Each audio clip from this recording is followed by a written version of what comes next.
welcome back to the channel.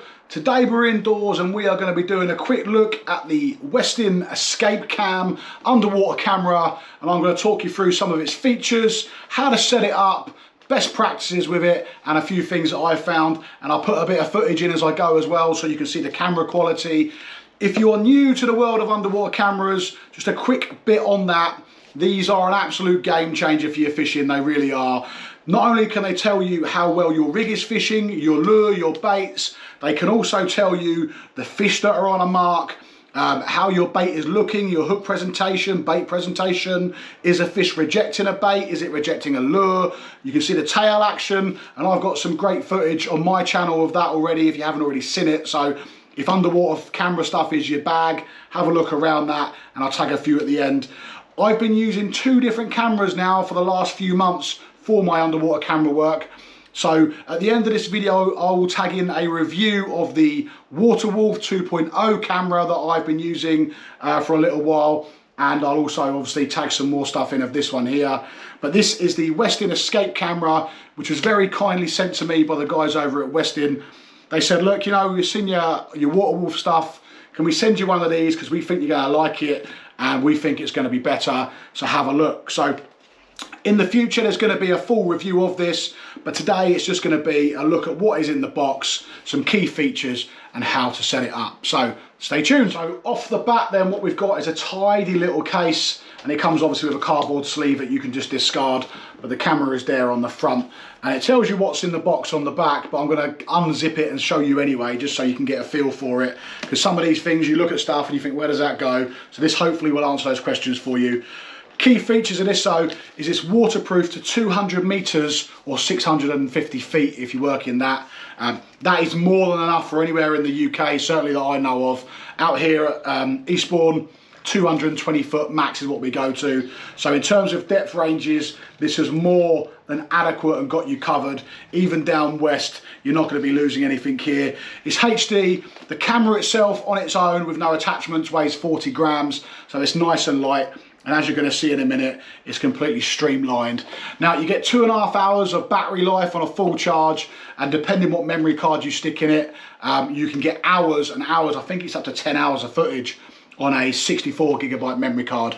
So in terms of what it's capable of and what it can do, it should cover all of your needs, even if you fish it hard like I do. So let's have a look what's inside the box. So without trying to drop it everywhere, this is what we get inside the box. Like I said, we've got a nice sturdy carry case. Obviously you can't see from the camera, but that's nice and hard. So if that gets crushed in your bag, the camera's going to be protected. And then open it up. Behind the little foam insert there is a set of instructions, how to use it, but it is really simple, which we're going to talk about now. And then you come into the basics of what you're going to get inside the box. So the camera itself, as you can see, really streamlined, and there's the lens at the front. And then you have a cap at the end. Now in here is where your charging port is, and also your memory card slot, and there's a series of LED lights which I'm going to come on to in a minute as well. But that there is the camera itself, nice and easy. Now you can already see that's nice and slim, so when you're doing your lure presentation or your bait presentation, you haven't got a big square GoPro type unit towing along. It's nice and streamlined, and depending how you rig it, it works really, really well. In there as well, you've got a charging cable, nice and easy. So lightning cable, USB-C, I think that is. I'm not sure, but you'll see anyway. But yeah, two ends, nice and easy. Charging cable comes with it. Just knock stuff off behind me. You've got a diving fin. So this clips on, and I'll show you how to do it in a minute. But you've got like a vane there. It's got a little lead weight in the bottom just to add a bit of stability. Now that there is obviously a bit like a submarine. The idea is that it keeps it nice and straight through, and it does work really, really well. You also there have the end cap. This goes on to the end of the camera, and this is where you will turn the camera on and off. Unlike other cameras that I've used where you have to take the cap off to turn the button on and off, put the cap on, this one here, once it's on, you just twist that. You get a series of LED lights, again I'll show you in a second, and then you never have to take the cap off. On, off, nice and easy, that's it. But yeah, the camera comes separate, the cap comes in the box. We also have a diving type, if you ever do any trolling for bass or anything like any trolling diving lures, It also comes with a dive vane, so when you crank that, the camera dives down. Just helps get the camera down a little bit more in depth, depending on the type of fishing you're doing. We've then got an attachment. So basically, I don't know what you'd call this, but this is for turning on the cap. It grips into the cap, so you can turn it on and off. So if you've got cold, wet, fiddly hands, just use this attachment there just to turn it on and off. That's in there as well. We then also have 2 different card readers. Now what I like about this one compared to other cameras is you have to wait to get home to download the footage, have a look at what you've got. With these you get 2 different adapters. So one is a lightning cable, so your iPhone type cable, and then the other one is a different sort of connection there. I use it on my iPad. But yeah, so you've got 2 different memory card readers. So if you're on your boat or on the shore and you're looking for fish or seeing how your rig works, you can take the memory card straight out of the camera, put it into the slot, plug it into your phone, and there's an app which you can download, which is in the instructions, and you can have a look. I think it goes straight to your files actually on your phone, and you can have a look at any footage you've recorded. So for me on a boat, when I'm fishing on wrecks or sandbanks, if I'm like, oh, I want to know if there's fish here before I spend 6-8 hours on a mark, I can literally download the footage, have a quick look, and then I can go, yes, no, I'm going to stay here. It's really good for making immediate decisions on your mark and your gear. Now it also comes with 3 plastic poles. This is what slides down the back of the camera and you feed your main line through. This is how your line is attached to the camera. These slide down the back of the camera, which I'll show you in a minute. They're flexible. They have got a bit of give in them. Now they are a little bit fragile, so if you're planning on doing some heavy wreck work with them or in rocky ground, just be aware these are a little bit flexible for my liking. But there's 3 of them, so if one breaks you've got spares, which I really like the idea of. And then you also get a little box of attachments. In there is some swivels, some anti-tangle tubing, and a few various bits and bobs. You also get some little rubber, I don't know what you call these, grommets or sleeves, whatever you do, but little sleeves. It's got a square end at the bottom there, flat end, and this attaches to your plastic poles, and then that slots into your camera. Basically it's like a connection to your camera for that pole, and that goes on the end, and then that's how you'd mount that into your camera. So let's have a quick look at the setup. It's nice and easy, and I'll talk you through it slow time, so hopefully we don't miss anything for you. Let's have a look. Okay, the first stage of the setup is to take one of our plastic poles and our rubber grommet that has the square end and then the thin end. Now, these plastic poles have 2 ends. One is, I don't know how well you're going to make it out, but one is just a standard tube at the end, and then the other one has got a slightly bellowed or ridged end.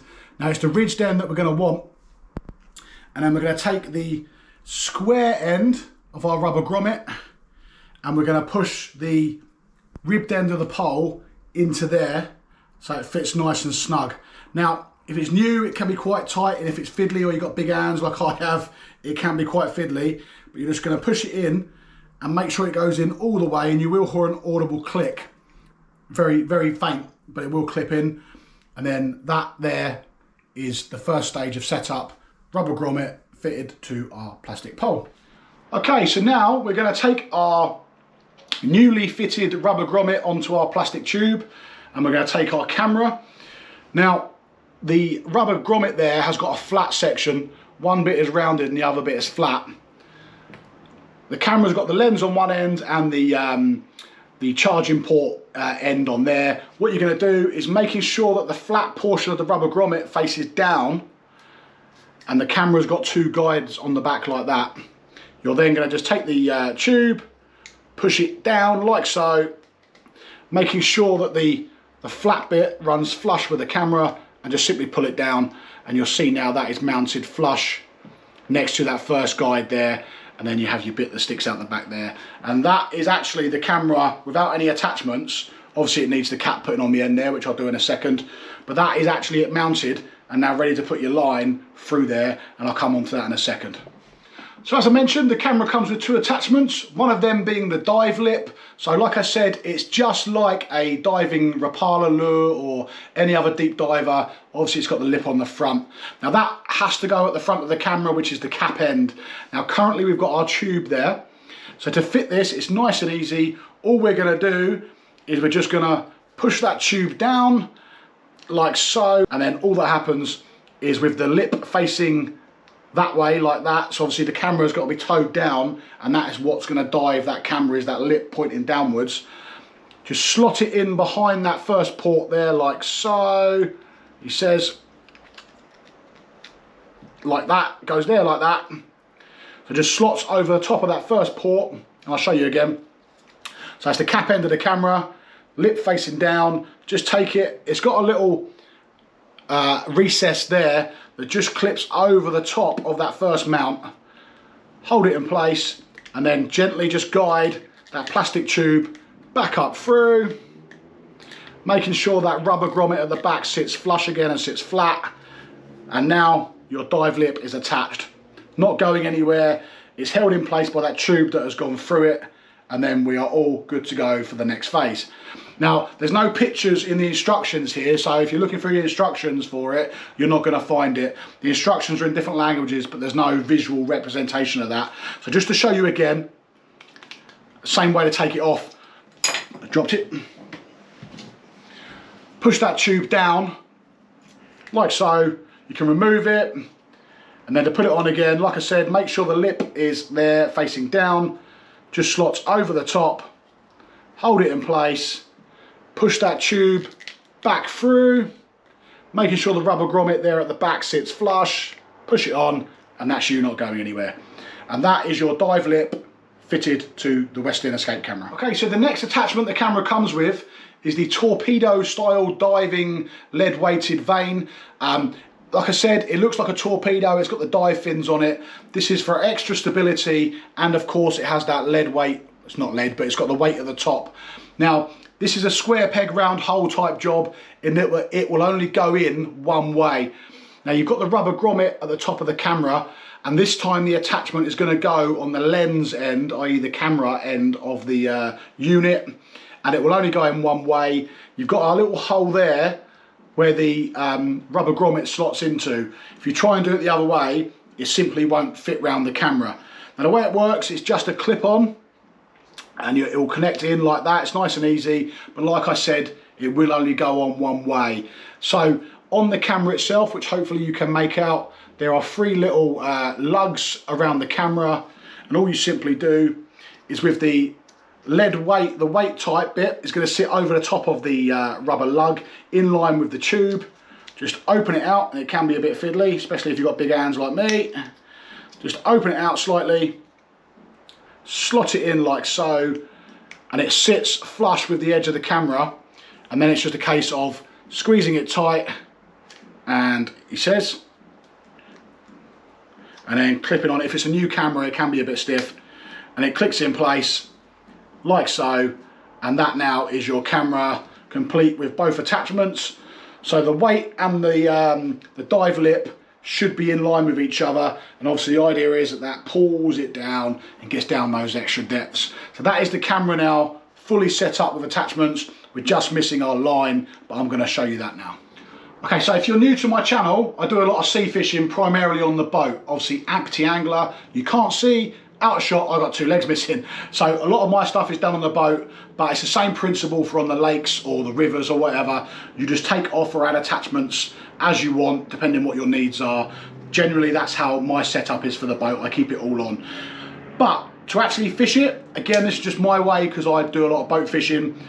I have a length of 30-pound mono, goes to a nice big clip swivel, and I'm going to thread that through now. With the clip swivel, is obviously going to go to my rod, and the camera is going to sit between this.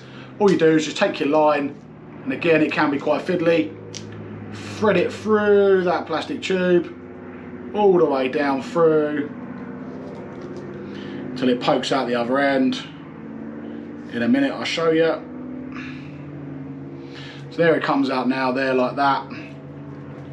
And then that can pull up tight like that. So at the minute, we've got the cap end facing away towards the rod, camera end facing down like that, and then that is it, there's your line. Now on this end here, obviously your rig is going to go from here, be it your lure or your baited, whatever you've got on, whatever rig you've got on, that's going to go on the end here. Now it does come with a few supplied little swivels and some shrink tubing. I found them not beefy enough for my sea fishing, so I've obviously put my own swivel on, which is perfectly fine. It's a slightly bigger one that comes with it. All you're going to do is now tie your swivel onto there. So I'll do that now quickly and come back to you. Okay, so I've now tied my trace line as it was on via the swivel, and then your lure or your hook, your rig, whatever is going to go on the other end. And the idea is that your camera is there, you then go to your trace, and obviously your bait is in view of the camera. Obviously, once you've dropped it down and it pulls tight, the camera is going to run down to that bottom swivel, and it's going to tuck in tight there into the housing, and it's actually out the way. They advise putting a loop on this with like a little clip swivel, but I found that that can be in view of the camera. So just have a swivel small enough but strong enough for what you need, but then it actually tucks inside that housing there. And I have found the optimal length of this trace here to get everything in view and to capture the takes is about 70 centimeters. So 2 and a bit rulers, 30 centimeter rulers, all right, 70 centimeters. And then your lure and your hook on there on the end. And I'll show you a couple of clips now of how that looks with some bait and some lure, so just so you can see what I'm talking about.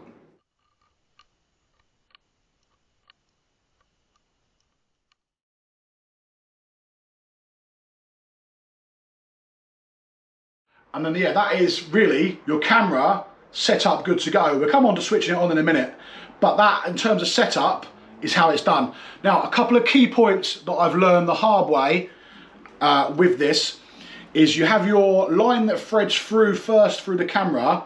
That needs to be stronger than your rig line at the bottom. Now, I know that sounds obvious, but some people won't. They'll have the same strength line. Now, depends what you want to do out of this camera. I use it to capture the takes, to look at the ground. If I catch a fish on it, it's a bonus, and I've done that plenty of times already. But if your hook length is the same strength as this, if you snag into a wreck or a rock, or you get a fish that's quite large, you run the risk of your top main line snapping before this does, and then you've lost the whole camera setup. So what I tend to do is have a 40-pound main line through to the camera, because this isn't affecting anything other than holding the camera in place. And then I have a 17, 18, 20-pound trace line, so it's strong enough to catch a fish, but if I snap into the wreck and I'm pulling for a break, or it snags up onto a tree or a pot or whatever in a lake, a rock, the hook length will snap and you'll get your camera back. So the point I'm trying to make to you is make your hook length considerably weaker than your line that you've got to your camera and your line you've got going to the rod, because if you then have to pull for a break, that should snap and you get this expensive camera back and you lose a little lure. That's a little top tip for you that I've discovered the hard way. Okay, to turn the camera on and off. First things first, when you get the camera out of the box, before you even play about with it, put it on charge, get a full charge in it, because the last thing you want to do is go to sea, get some really good footage or think you've got some footage, only to find out that your battery's flat. So every time you come in, just give it a charge, don't take any risks. So as it stands, we're going to assume that the memory card is in there. It's not, but we're going to assume it is. To turn it on and off, the camera itself on the cap has got lines. So it's got like a little cross section. Now the bit at the back of the camera has got a line running down the back there. To turn it on, you just twist the cap until that line gets in line with that thing on the camera, and then you'll get a red light turn on to tell you that the camera is turning on. And then what will happen is you'll get a series of different coloured LED lights that will start flashing to say yes, it's working. This one's still currently red. It takes a little while to do. It's hard to make out. There you go, there's those coloured lights. And then what will happen is if you've got a memory card in there, it will just flash consistently like that to say that it's on, and it will be a red consistent flashing light. This one isn't, because this one's doing a fast flash because I haven't got a memory card in there. If you've got a memory card in there, it will just be a slow continuous red light to say that it's working, it's recording, and then that's it. Get it up. To turn it off, all you do is just do a quarter turn the other way, so the grooves are not in line anymore.